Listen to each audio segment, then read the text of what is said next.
Okay. Hi. Here we are. Took me 30 minutes to get this stream going. Sorry about that. I'm not sorry. I'm just a mess. I don't apologize for the disaster that I am. Because I've given up. I was going to start this at 5, which was about 30 minutes ago. But, refreshed my computer, tried getting everything together, and Steam decided to update and take over my computer, and then I had to start everything all over again because it messed everything up. But that's fine. That's fine. Are we streaming? It says we're live. It says we're going. I'm gonna check Twitch really quick. Oh, there we go. Now I'm muted. Don't mind me. Just a disaster. I hope that this doesn't just die, because I know a couple of streams ago it was very difficult to stream. Twitch had a really difficult time with my everything, and my computer had a really difficult time because my sad boy that is my computer just doesn't like to function. I'm waiting for my stimulus so that I can just buy a new computer. So yeah. So today is gonna be a slightly different stream, a deviation from the normal, because I'm gonna do a critique hour. Whether or not it actually fits an hour or whether or not it actually goes over an hour, I have no idea. This is all sort of a thing. It's an experiment to see how well I actually do at these sorts of things. My goal is to do like one a month of the critique hours, and as sort of a way of being a trash capitalist and promoting the top tier of my Patreon, which is student status, where we'll do monthly critiques of your portfolio and all that fun stuff. Yeah, I'm not prepared for today, if this is any indication. I was gonna do a lot of other stuff today that did not happen, so that's fine. So the formatting of this is sort of a mess, which is fine. I'm really just gonna pull up some art and we're gonna talk about it, and I'm gonna give critiques on it. And the first one that we're gonna do is this piece that I did. I think it was 2011. Hold on. I got Snip open so that I can do some music for you guys. Oh. Now you guys can see my desktop. Why are you doing that? Why are you broken? Why are you a POS? Don't mind me.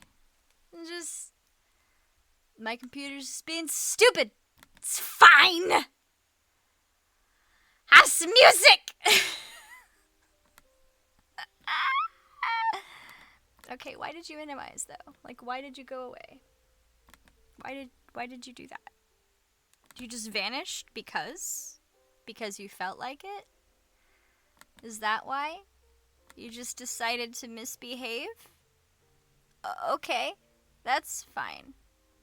It's fine. Hopefully the music's not too loud. Let me droop. Can you guys even hear it? I don't even know. Can you? It's not saying you can. There it is. Found it. What are you then? Don't mind me. Just looking at OBS and wondering why it sucks. You should have put that in quotes. Why are you a point of sale?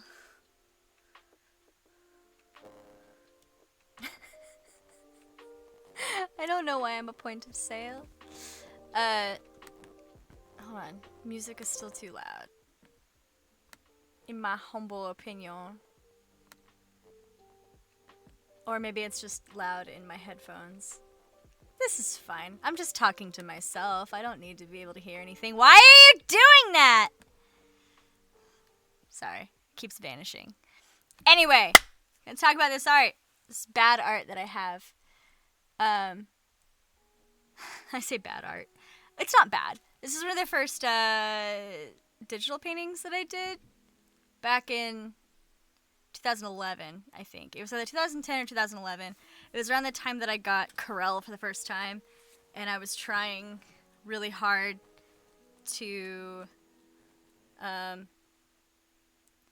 do digital art because it was cheaper than having to constantly make canvases and buy paint and stuff. It's also just a little more portable, a little more manageable at the time. So that's what I did. This is supposed to be, I think, a Kelpie. So like it was like a water horse sort of monster creature, only humanoid. Which is why she has sort of horse eyes, but they're frontward facing, so they're wonky. The proportions and the anatomy of this creature were wonky and wrong, but that's fine. That's okay. I want to redo this one, actually. Like, I have a plan of doing a repaint of this painting for funsies. Just to show how I've improved and stuff like that. Let me tilt my computer down and hide my mouse. So generally for critiques, I like in a classroom setting, you start with just a general description of the technique used, the materials used, what works, what doesn't. And for this was definitely like my first attempt at trying to actually paint something digitally. And so I went a little ham on the actual paint options or brushstroke options. You can't. I'm trying to see if you can actually see it in Twitch. You can kind of see where I attempted to do some more like painterly strokes with her hair and things like that. It kind of maintained that sort of scratchy sort of feel. You can definitely see it in the water down here. I have a really bad habit of over blending, especially in digital stuff. I'm terrible at it. I'm trying to get better about leaving my brush strokes because the brush strokes are what give it character. And so that's what I'm. I actually like that about this is that I didn't get overly attached to the details. I just sort of played around with it, and you can see that here, and I kind of like it. It definitely looks more like a drawing than a painting, if that makes any sense. Where you can sort of see the like hatchy, kind of messy sketch that I did, that I just sort of applied color to. It was less about actually creating form through the paint and more just sort of vaguely gesturing form. You can. I started to get a little more painterly up here. It's kind of cut off in the stream. I'll have to fix that in a future stream. I'm not gonna do it right now. Where I tried to actually like mold the form using the brush strokes and stuff. And then in the eyes, of course, I tried really hard. I was trying to get a sort of horse-like big spooky eye. And I kind of got that, but it's also wonky doodle because it's a horse and they're frontward facing and not... It almost makes it... It almost puts it into that creepy factor that I was going for, but it looks more awkward than I would have liked, so I think in my redraw that I'm going to do later, I'm going to give it a little more of a sinister look to it. Maybe give her just regular human eyes that are just really big, and then give her the weird slotted pupil. I also decided that I wanted to make it like fluoresce, but it doesn't actually fluoresce. Like, there's no reflection. There's no, like, it would have been cool if I had put some of that that bioluminescence on, like, the underside of, like, her lashes and, like, bridge of her nose, the cheeks right here. But at the time I painted this, I was not as good. I was not as good at painting light, and like how light reflects off of things. Because you can definitely see that in the way that I did the water. Like, I kind of tried to pull stuff. I think actually when I did this, I actually took, like, the face was its own layer, and I duplicated the layer and I flipped it. And then I just went ham on the smudge tool. But I smudged it so much that it didn't really, like, keep most of the form. It just kind of vaguely had the paint sort of gesture. And then I added chunks on top of it. I am terrible at painting water. So I'm interested to see how well I can actually paint the pattern of water and the way water actually interacts with form when it's in the water, in the repaint that I do. I think with the hair, I was trying to make it look like it was trailing behind her, like maybe she was moving forward, and so the hair's kind of off to the side, but it just kind of looks funky. And like this right here, and like how dark I have it, but I don't have the hair out here, kind of makes it look like, I don't know, it makes the water look strange. And the fact that the line right here in front of her face is so light, like I was relying really heavily on the separation between her form and the water. I was relying really heavily on just the separation itself of the smudge and the not smudged. And I'll have to play with that a little bit more. I'll have to draw from life a little bit more.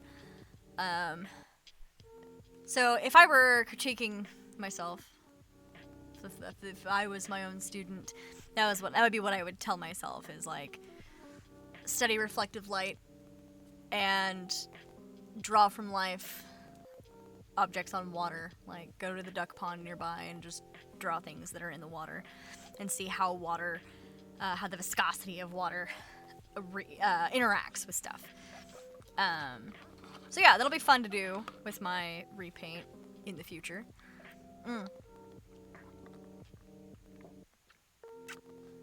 Milkshake. I put bacon in this milkshake. It's coffee, salted caramel, bacon. This is a breakfast milkshake.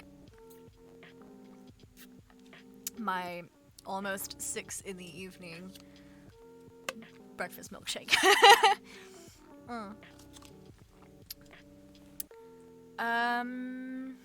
Let's see. What are the other things in a critique I would do?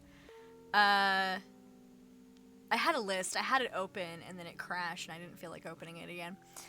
I I didn't really plan on, like, saying anything with this, so there's no, like, artist statement for the painting. I was really just playing around with stuff, and just kind of trying to draw a creepy thing. The creepiness doesn't really get across. I guess in the color, it sort of does, because it kind of gives this sinister sort of ness, but the more sinister aspects of it go away with the weird, like, her eyes going off in different directions. Like, it just looks spooky. Like, not spooky, but doofy. It looks kind of silly, and that's not. It kind of takes away from the spooky quality of it. I think actually when I was originally painting this, the colors, my color inspiration came from the mermaids in the, like, mid 2000s Peter Pan. The, like, blue-skinned, creepy, sharp-teethed things. I think that was what I was going for with this. This music's great. I lost my train of thought. But yeah, that was what I was trying to go for here. And I think if I were to paint it now, I would add a few more complementary colors just to make the blues and the greens stand out. I tend to use a lot of halation, Halation. I spelled that wrong. Whatever. Halation is basically where you halo something. So in order to, like, bring out the color of something, you kind of outline it in the complement of that color, and it makes your colors more vibrant and makes them sort of dance around on the canvas in a nice way. It's why I tend to, whenever I'm painting, especially people, the more warm tone, like, skin tones, I tend to put a lot of, like, blue and, like, really vibrant, like, teal or aquamarine as, like, an outline. I tend to go for that. And it makes everything stand out and have good contrast. What's another thing I could say other than I definitely had room for improvement at the time. Where are her cheekbones? I mean, like, there's cheekbones, like, they protrude because there's highlight, but, like, there's no meat. There's no meat to her face.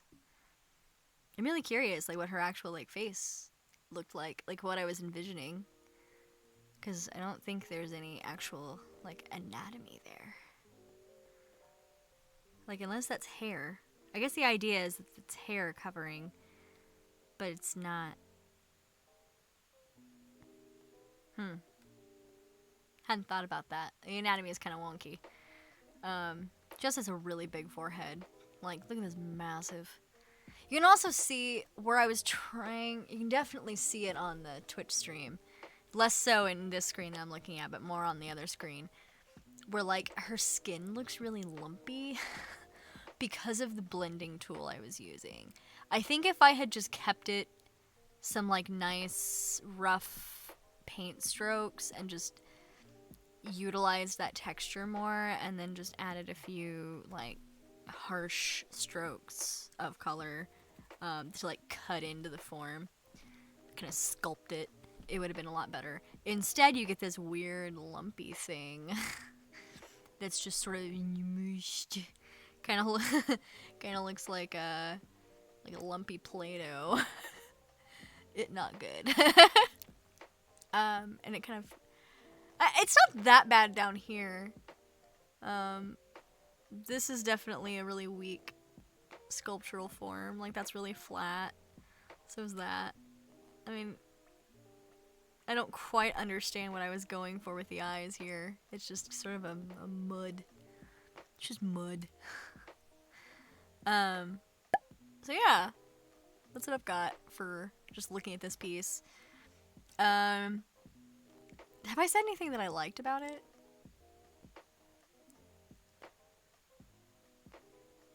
I don't think I have. Positives. I kind of like what I was going for. I wish I had been a little more, I wish I'd had a little bit more fun with the hair, and maybe make the make the hair like kind of cage her face more. I wish I had played a little bit more with it being creepy. I think I was still early in my horror bab days where I wasn't quite adventurous enough to actually make it truly spooky. I was trying to go for more like subtle spooky. So I think I definitely will make it more grotesque in my redraw. Maybe give her skin a really gross texture, really slimy, like maybe you can see like her veins under like translucent skin. That'd be fun. I'm still not saying anything super positive. Oh, I did say something positive where I said I liked the textures I used. So it's interesting to like look back at old stuff and be like, huh, I was actually going in a good direction here, and I completely fucked it up. So yeah, there's my brief little critique of that. Let's go to our next one, which is not from me. This is actually, yeah, here we go. I am not even going to attempt to say your username because I forgot to ask how to pronounce it, and I'm probably gonna fuck it up. So this is my friend that I awkwardly met at an art walk one time. He had a show. I believe it was above Studio Inc. And I just really liked his stuff. It was really good. It was nice and spooky. It had this very like carnival-esque sort of thing. Definitely my aesthetic. And I saw him over there with his little like I am the artist tag, and I was like, I'm gonna walk up to him and tell him I like his stuff. And instead I walked up and said, I like your shirt. And then I walked away. And then I became a patron on Patreon of his.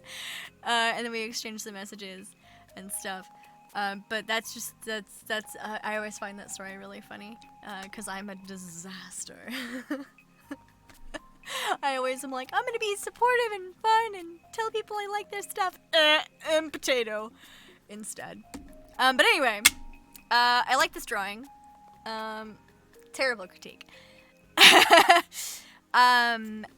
I believe it's done in pen and ink and pencil. Whenever I like zoomed in on it, I don't think I can really right now because I have it full screen. I need to find out a better way of putting the images on the screen for these streams. But yeah, because you can sort of see the sketchiness, which I kind of like. I have no idea if this is just like on a piece of paper or in a sketchbook or what, but I'm going to assume that it's just like on its own separate piece. So I'm judging it based on if this were to evolve into a larger piece. I'm gonna do that. So something that stands out to me that I really like is how the bits of the kind of Harlequin outfit interact with the form. It definitely looks like it has weight. Something that you see a lot with people drawing clothes or some kind of fabric things is it just kind of looks like this flat object plastered onto a form, and that's not how fabric interacts with stuff, unless it's like one of those like high fashion shows where everything's like geometric shapes. But even then, like there's some that's not how things work. It's not how physics do. So I appreciate that it has form, and stuff like that. I wish that same sort of weight that you see was reflected in the tearing of the fleshy form here. I mean, it definitely looks like there's less work done in that area, so I don't know if you have done more work on this since then. I know this is a work in progress. But it definitely seems more flat by comparison, and that's just real sad. Like, I want it to be more weighty, and like I want it to feel like if this person like tore their freaking torso off and threw it at me, that it would actually have some substance to it. That's a gross image, but it's a good one. Definitely like over where the hand is, like you can sort of see like the gestural lines that you've done here, to kind of show that there's, it's being tugged on and pulled on. But it needs to have a little bit more substance to it and a little more weight. And the tattered bits here, seem like they're too straight. Like here the fabric sort of like curls around and there's weight there, which there's also little bells on the ends, so that's going to naturally happen. But I almost wish that this part looked more wet and heavier. Because I don't know, maybe that'll just add to the grotesqueness of it. But at the same time, though, it kind of looks like really thin paper. Or like, whenever you were a kid and you like poured like Elmer's glue into your hand and let it dry, and then you like slowly peeled it off. It's like that too. So it could be either one. But right now where it is it's somewhere in the middle, and I want it to be either this like really wispy, kind of look where it's like translucent and see-through, like maybe you can see the arm through here, or just goopy flesh. You can see the like little layers of like fat bubbles in between it. I want it to be one or the other, and right now it's still sort of in the middle. It kind of looks more like ribbons, which may be what you're going for. I do like this, where you've got this nice variation of like the flesh, but it's also like clothes or fabric just sort of like pieced together, and the nice pretty folds here. I can definitely tell that you've been drawing fabric a lot, probably from life too. So it's nice. And this is just sort of the nature of it being a work in progress. The hair is a weird shape.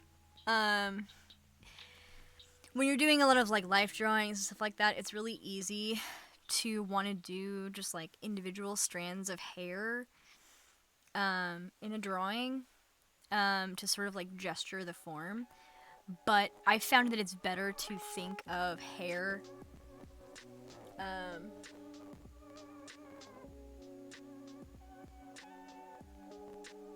would you like a large meowy boy to crash your stream? No, because I'm in a closet and I don't want to get out.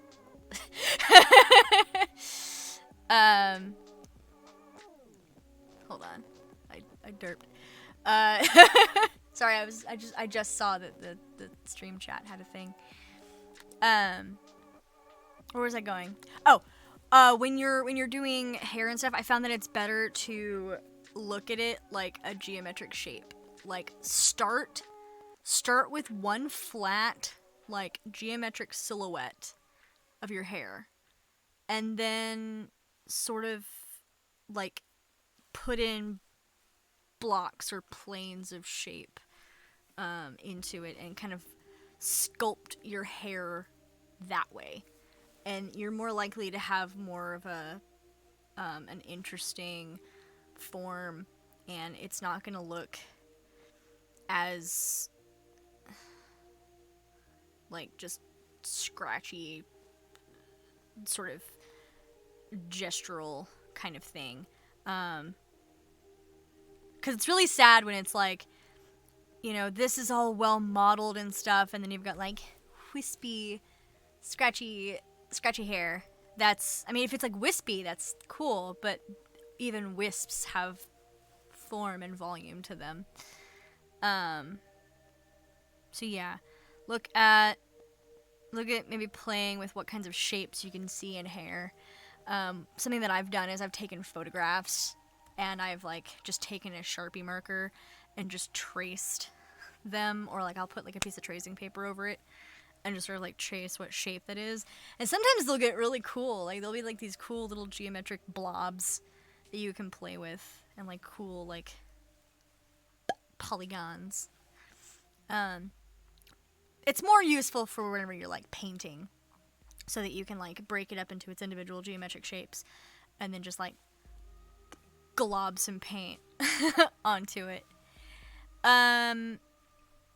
Compositionally, it's just sort of like centered, which is pretty typical of like illustration.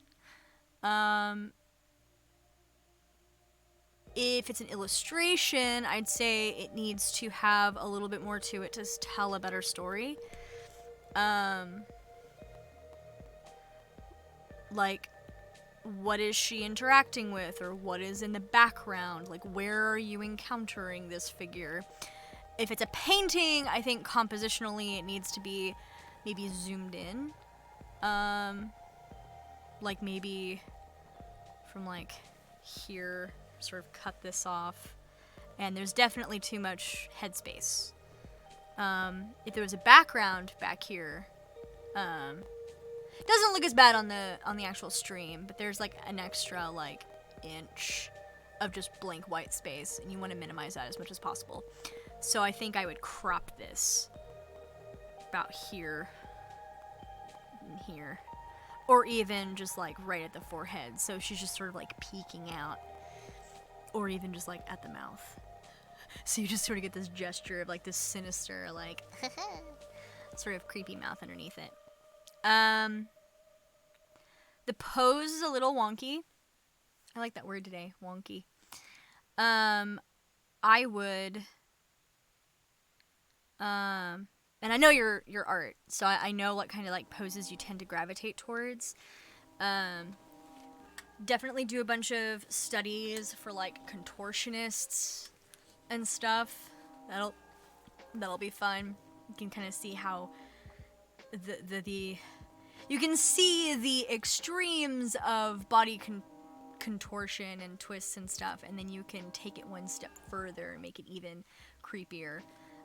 More in the realm of like Junji Ito. Something that I've been doing a lot too, for my poses, is I've been looking at a lot of the Popovi sisters. They do art dolls. They do these like really cool ball jointed dolls. If you're watching this on YouTube later, I'll put links in the doobly-doo for that.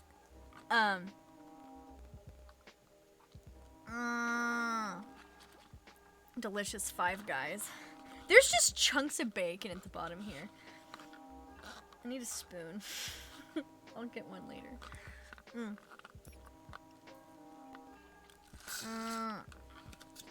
Anyway. But I've been looking at the way that they pose their dolls. And they have some fun, like, almost like high fashion artistic poses. But the way that the anatomy of their dolls is, with their like elongated and like really thin, it looks creepy. And the way they photograph them, they do them at really nice, fun angles. So that might be fun to just sort of like study how those things are composed and stuff. I'm trying to think if there's anything else I can think of. I should have taken notes, and I didn't. I wanted to kind of go blind into these critiques, where I was just like, what can I say in an hour? Materials. It's pen and ink. pretty straightforward, pretty simple. I like how you've emulsified the two with pen and ink. If you zoom in here, I can't really do it here, but like the fleshy parts here are just sort of like scribbled circular pencil with like a few little strands of really thin ink. And then the hearts are kind of hatch marked and stuff. I think you would benefit from layering your hatch marks a little bit more. And layering and varying the length of the hatches to make them blend a little bit better. Because what you'll end up with is this weird like line of just lines, like evenly spaced, and it doesn't blend as smoothly. And I mean, if that's the look you're going for, is the more like very much a drawing hatch mark sort of thing. But like if you want like nice smooth textured transitions, go with a more varied and a more layered hatch mark, if that makes any sense.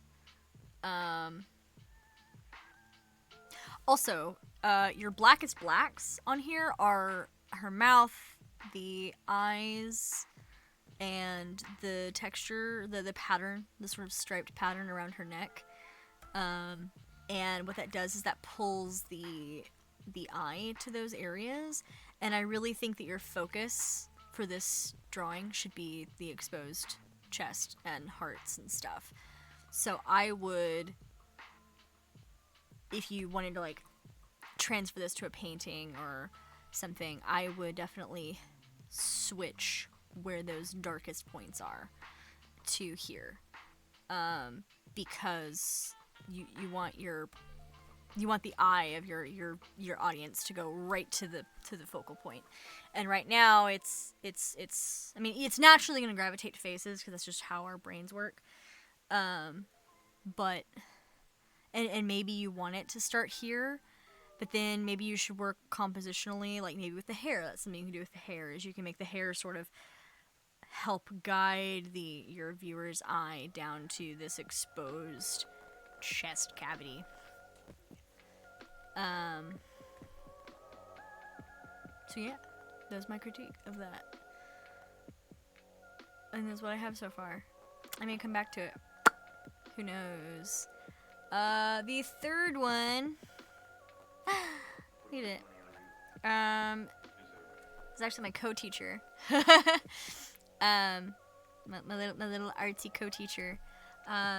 She told me this was the first like digital painting that she did,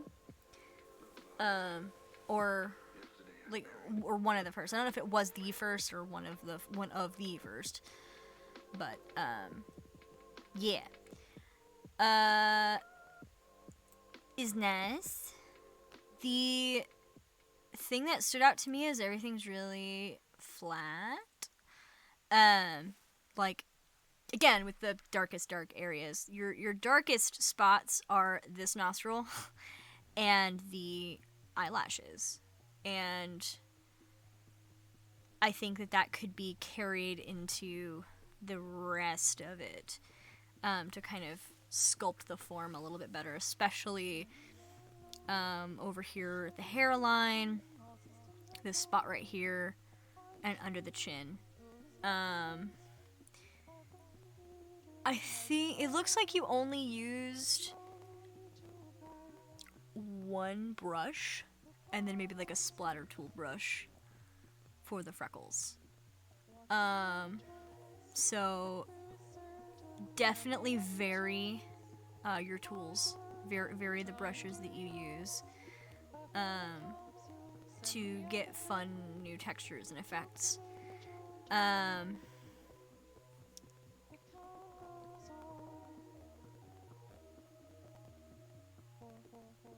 This is another one of those instances where the hair is like you were focusing on like the individual strands.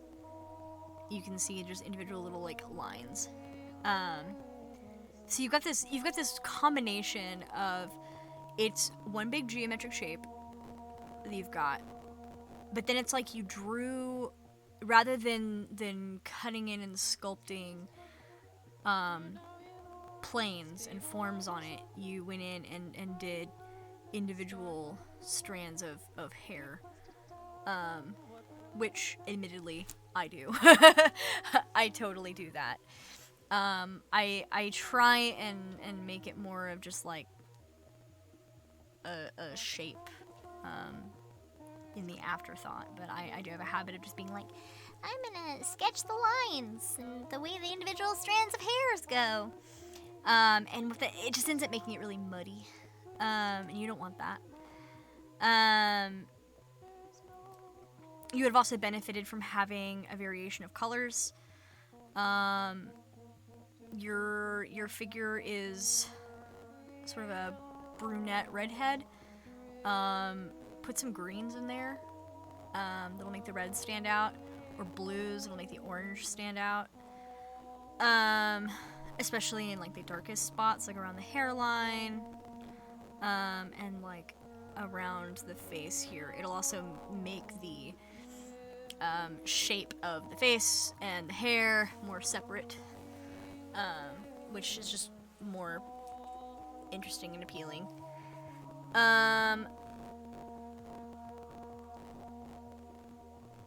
If you look at it and you kind of like blur your vision, a lot of the facial forms sort of mush together, especially around the mouth. It kind of looks like you weren't very confident in the mouth, which I get. I understand. Mouths are weird. I've only like recently gotten decent at them. I used to pretty much only know how to draw eyes for the longest time. And now I've simplified them to the point of just being angry triangles with swooshy circles in the center. But yeah, I would again add some more contrast and some more variation of color. I do like the kind of light blue that you've sort of just stuck into random places. I do that. That's some good use of halation. Very Jenny Seville. But I wish you had used a chunkier brush to do it. Or maybe like up the opacity of whatever brush you were using. Everything's very mid-tone in the face too, so try and add some like more saturated colors and some darker colors. I am a little confused by the background, which I guess is fine. The background can be sort of this smudgy, out of focus shape, but if it's gonna be that, it needs to either be like really gestural, or it needs to help the composition flow. Because right now you've got this dark green band on the side, and then you've got this like green bean over here, and it makes my eye, you're gonna gravitate to the face first, but then it's gonna go over here, and it's like, where is that going? Like, what am I supposed to be looking at over this way? I'm supposed to be looking this direction. So either put something up here that either like bounces me back to the face, or smudge it a little. So, because I kind of like how the kind of blocks of background sort of blend together right here, and are just sort of like messily, painterly overlapped right there. And I wish that it did this more, but this just random green just confuses me. I'm sure it was whatever photograph you used, or... Oop. Hello, creepy man, lady. This is it. Creepy them. But yeah, I wish the background informed the image a little bit more. It was a little more cohesive. And then the neck also kind of blends in with the weird gestural background because it's just sort of like mushiness. Can't really see it on the stream. I need to figure out a better way to do this. I'm probably gonna open it in Painter next time and just like move it around so you guys can all see the details. First try. First attempt. This is good. I've been going for 46 minutes now and I'm already through the 3 that I was gonna do. There's something else I was gonna... Oh! I don't know if you were doing it from life, the drawing, and your model moved around a lot, or if you did it from a photograph. But I would, on anything you work on, flip your canvas upside down, or take it into another room with a mirror and look at it that way. And for digital stuff, you can go in and you can flip it vertical or flip it horizontal, and it'll make whatever anatomy or proportion issues stand out like a sore thumb so that you can fix it. I'm constantly flipping my canvases every which direction. And even when I'm painting, like, on a canvas, I'll flip my whole canvas upside down. Or I'll take it into a room where there's a mirror and look at it horizontal or, flipped, to make sure that everything looks the way that I want it to. Not necessarily in proportion, because sometimes I play with proportions, and that's part of the fun. But I don't think that's necessarily what you were going for here. Trying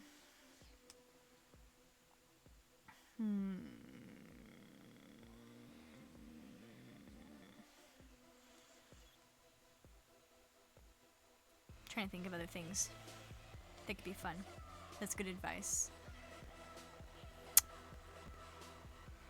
I can't think of anything off the top of my head. I think that's generally what I had, was like, be more confident in your brush strokes. Everybody, be more confident in their brush strokes.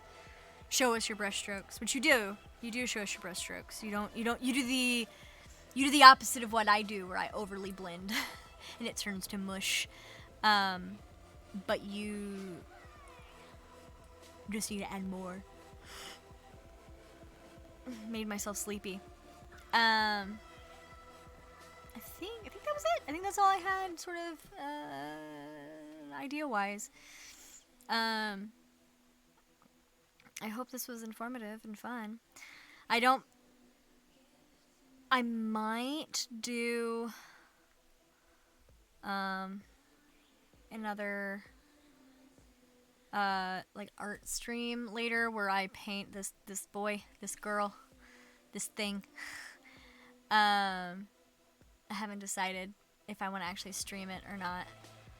I might stream the sketching of it, and then I'll do an actual, like, YouTube speed paint, which is just easier, just record it on my own time than trying to stream it, and I have to, like, disable all of my bits, like all my face and this stuff, my whole overlay, in order to get it the way it needs to be.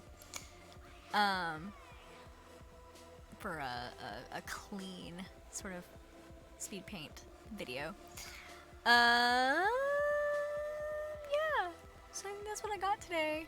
I want to do more of these.